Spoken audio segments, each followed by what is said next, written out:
24-ші есеп.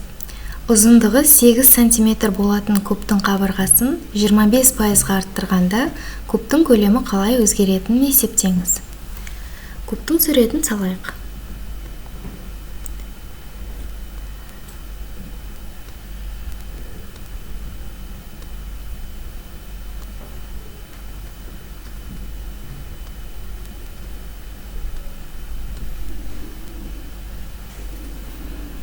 Кубтың барлық қабырғалары, яғни қырлары өзара тең. Куб квадраттан құралады, яғни оның биіктігі де, ені де, ұзындығы да барлығы бірдей.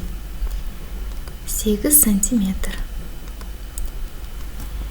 Егер оны 25%-ға арттырса, кубтың көлемі қалай өзгеретінін есептеңіз дейді. Біз кубтың бастапқы көлемін тауып алайық. Кубтың бастапқы көлемі ол ұзындығы көбейтілген ені көбейтілген биіктігі. Яғни 8-ді өз-өзіне 3 рет көбейтеміз. 8-ді 8-ге көбейтсек 64, 64-ді 8-ге көбейтсек 512 болады. Яғни 512 см куб бұл бастапқы көлемі.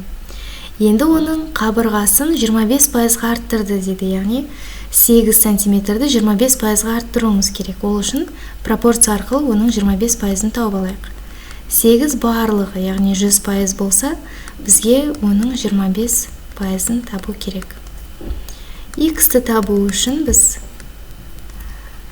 шеткі мүшелерінің көбейтіндісі ортаңғы мүшелерінің көбейтіндісіне тең. Яғни 8-ді 25-ке көбейтіп, 100-ге бөлгенге тең болады.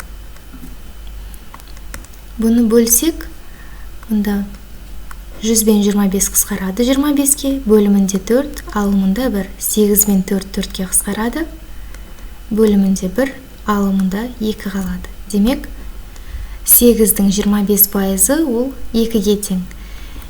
Оны біз арттырсақ, яғни 8 осы 2 тең 10, бұл жаңа кубтың қабырғасы болады. Яғни жаңа кубтың қыры 10-ға тең. Енді біз осының көлемін табайық. Жаңа кубтың көлемі ол 10 көбейту 10 көбейту 10.